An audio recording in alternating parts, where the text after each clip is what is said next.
a radius. So for example, here are 3 points.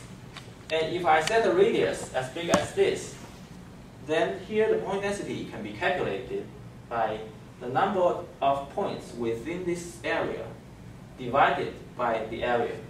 So this will be, for example, this R, if it's equal to 1 meter, then point density will be equal to 3 divided by the area, which is equal to pi. Pi 3 divided by pi. And we have a unit here, which is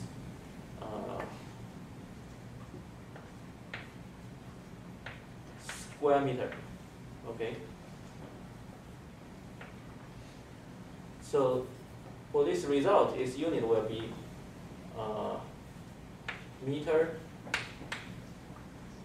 to the power of -2. So that's the definition of point density. Now the question is, why do we use point density in simulation?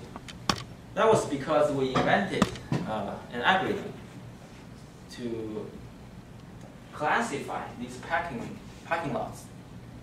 So here, each point is representing a building, and each building has different numbers of classes.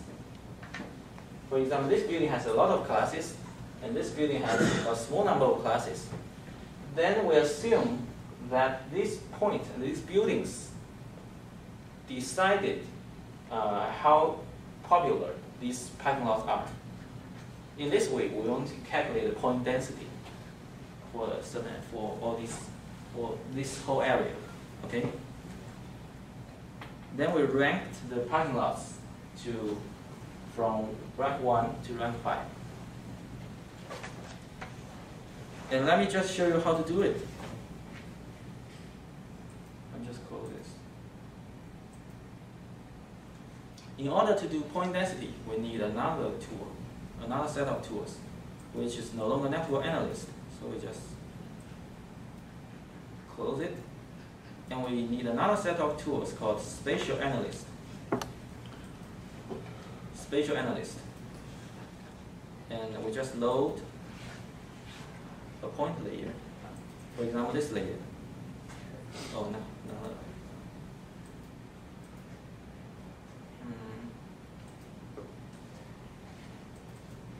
So this layer, let's examine the attributes.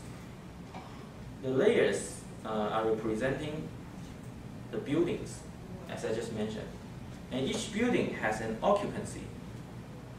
The occupancy means how many people are attending the class. Okay? How many classes, how many students are entering this building. And we want to use this occupancy to calculate point density, as the weight to calculate point density. So we open spatial analysis. Then we don't see anything density here. That's because, as I mentioned, I didn't check this extension. Now we see density. So a point layer will calculate the density, and the population field is, as I mentioned, is occupancy. And we have two density types, kernel and simple. Simple density is just as I mentioned, and the kernel density will give different weight to according to the distance from the point to the center. So in the simple method, these 3 points are the same. In the kernel method, this one is placed a less weight than this one because it's further from the center of the point of the location. Okay. So let's just use kernel. Kernel method will make your final result smoother. And here's the search radius you have to define. And here's output cell size. Let's just click and see what the result is. So if we use kernel and we define a very small search radius, the result will be like this. So no difference. Let's use another. Let's do it another time. So we calculate distance by using the occupancy field and using the simple type density. and we increase the search radius, then we see different results. So the calculation of point density is largely dependent on your radius and your method. Remember this. Okay? So this is the point density.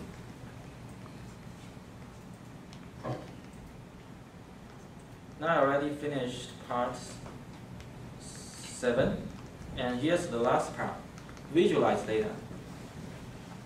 To visualize the result of simulation, we have two possibilities. One is snapshot. Snapshot means just a picture of the system, of the network at a certain time.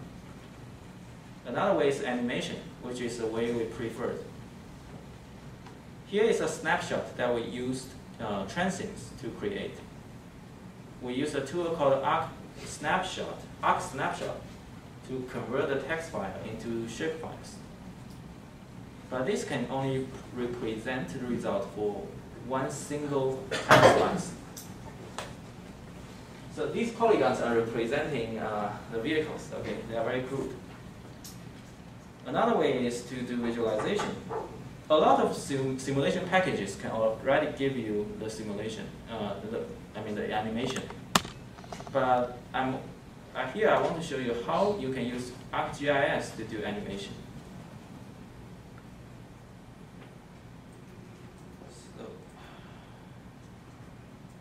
So here, let's open ArcMap. We assume we have a lot of snapshots.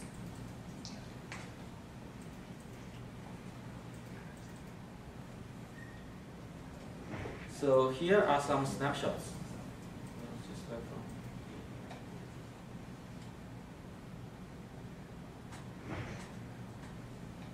Let me zoom in. So here I plotted the vehicles by very short polygons. They are not very accurate. But the idea is the same. So see, here we have a lot of layers, and each layer is representing the location of vehicles at a certain time point. I can right-click them and group them. For this new group layer, I name it as snapshots. Snapshots. Okay. Then I want to add a background.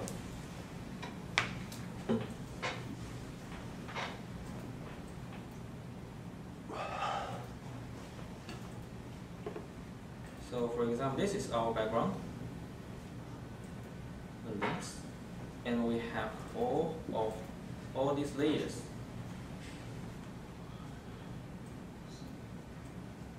Satellite images I mentioned last time. And I group these layers as background.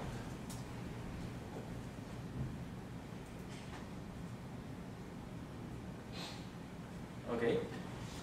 And now our data frame, as I mentioned, data frame is in UTM. I can change it. The reason I want to change it, it will be easily seen later. So I want to change it, modify, or just simply import from these layers. I change that to N8083. So it has been rotated at an angle. Then, as I said, we can change the transparency like to 80%. Now we can see it more clear. Okay. Now we are ready for creating the animation by right-clicking this toolbar and selecting animation. So now we are going to create an animation. In order to create an animation, we first click Create Group Map Animation. Then we can select a group of layers, such as snapshots. Then ArcMap will do it one layer at a time. Now we have already defined an animation. Then we just need to export to video. Let's name it untitled. And you can choose your compressor. To ensure compatibility, we use full frame uncompressed. So now you can see the progress bar here. Now it's redrawing every frame and adding this frame to the animation file, to the video output. Let's just wait and see.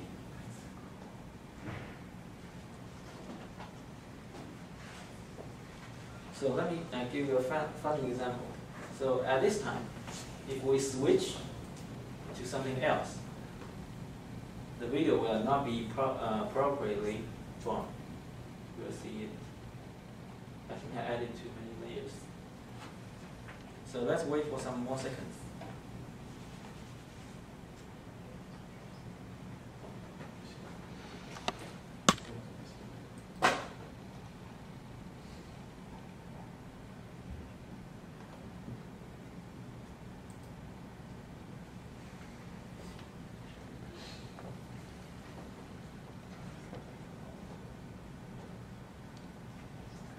Oh, do you have any question about transients?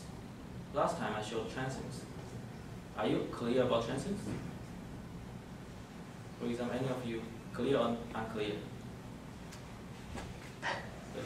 No, clear. Not clear? Let me first see. Let's first check this result file. So this is a very crude result. Now you can see vehicles moving. This is not the best method we should use. Oh, only 5 minutes, 5 seconds? 10 seconds.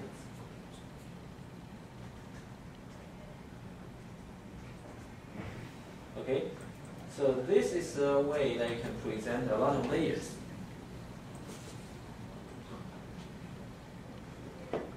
So how many people are now able to use GISnet? I mean, in transients. Raise your hand, please. How many of you able to use GISnet? I mean, with the menu, for example. No? Is it possible, or are we capable of it? Capable. Sorry, capable. So, for example, I want you to use GISnet to convert a shape file to text file. Are you able to do it? No? Okay. So that's a serious problem, but it doesn't matter because I'm going to talk about network and demand in the next week. So I think in the next week you will be able to do it. So that's the end of today. Thank you.